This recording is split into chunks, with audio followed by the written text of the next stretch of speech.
حضرت عمر فاروق اور نئی دلہن کا واقعہ۔ حضرت عمر فاروق رضی اللہ تعالی عنہ ایک دفعہ گشت کر رہے تھے کہ آپ کو ایک گھر میں سے گنگنانے کی آواز سنائی دی، جیسے کوئی کچھ گا رہا ہو، اور وہ آواز ایک لڑکی کی تھی۔ آپ رضی اللہ تعالی عنہ گھر پر آئے، دستک دی اور پوچھا کہ گھر کے اندر کون ہے؟ تو وہ لڑکی امیر المومنین کی آواز پہچان گئی اور روب کی وجہ سے سہم گئی۔ وہ اتنا ڈر گئی کہ وہ جواب نہ دے سکی۔ اس کے جواب نہ دینے پر آپ نے ذرا ڈانٹ کر آواز دی کہ اس گھر کے اندر کون ہے؟ لڑکی اور زیادہ ڈر گئی اور کوئی جواب نہ دیا۔ تو حضرت عمر فاروق رضی اللہ تعالی عنہ گھر میں داخل ہو گئے تاکہ دیکھ سکیں کہ اندر کیا بات ہے۔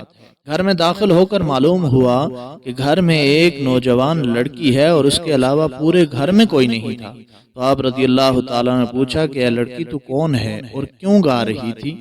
تجھے معلوم نہیں کہ اسلام نے عورت کی آواز کو بھی پردے کا حکم دیا ہے، اور تو اتنی زور سے بول رہی تھی کہ تیری آواز گھر سے باہر تک سنائی دے رہی تھی؟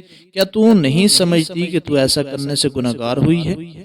اب اس لڑکی نے جرأت کی کہ اسے بھی بھروسہ تھا کہ فاروق اعظم رضی اللہ تعالیٰ عنہ عادل کامل ہیں، میں جو کہوں گی وہ کبھی بھی جذبات میں آ کر فیصلہ نہیں کریں گے۔ لڑکی نے کہا کہ امیر المومنین، اصل بات یہ ہے کہ میں نوجوان لڑکی ہوں اور بھرپور جوانی میں ہوں، اور ابھی 15 دن پہلے میری شادی ہوئی۔ میرا خامد بھی نوجوان ہے۔ آپ رضی اللہ تعالیٰ نے اس کو فلاں جگہ پر فوج کے ساتھ بھیج دیا ہے۔ میں اس کی جدائی میں یہ عاشقانہ اشعار پڑھ رہی تھی اور کوئی بات نہیں تھی۔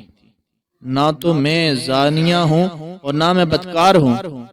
آپ رضی اللہ تعالیٰ عنہ نے فرمایا کہ تیرا لہجہ بتا رہا ہے کہ حقیقتاً بات یہی ہے۔ پھر آپ رضی اللہ تعالیٰ نے اپنی اہلیہ کے پاس آئے اور پوچھا، اگر لڑکی کی شادی ہو اور نوجوان ہو، اس کا خاوند بھی نوجوان ہو، دونوں میں جدائی کر دی جائے، وہ کتنے دن تک جدا رہ سکتے ہیں؟ تو آپ کی زوجہ نے فرمایا 3 مہینے سے زیادہ وہ نوجوان لڑکی صبر نہیں کر سکتی۔ یہ الگ چیز ہے کہ اس کا دین مضبوط ہو، اس میں حیا ہو، وہ اپنے اخلاق کی وجہ سے گناہ سے دور رہے۔ فاروق اعظم رضی اللہ تعالیٰ عنہ نے یہ سن کر فل فور حکم نامہ جاری کیا کہ جن شادی شدہ نوجوانوں کو جنگ پر بھیجا گیا، انہیں 3 مہینے کے اندر واپس کیا جائے اور ان کی جگہ دوسرے سپاہیوں کو بھیج دیا جائے۔ حضرت عمر فاروق رضی اللہ تعالی عنہ کی جاری کردہ اس قانون پر آج تک عمل درآمد ہو رہا ہے۔ محترم ناظرین، کیسا وہ قانون تھا، کیسا وہ عمل والے لوگ تھے۔ اللہ تعالی ہمیں بھی ان جیسا بننے کی توفیق عطا فرمائے۔ ملتے ہیں نیکسٹ ویڈیو میں، تب تک کے لیے اللہ حافظ۔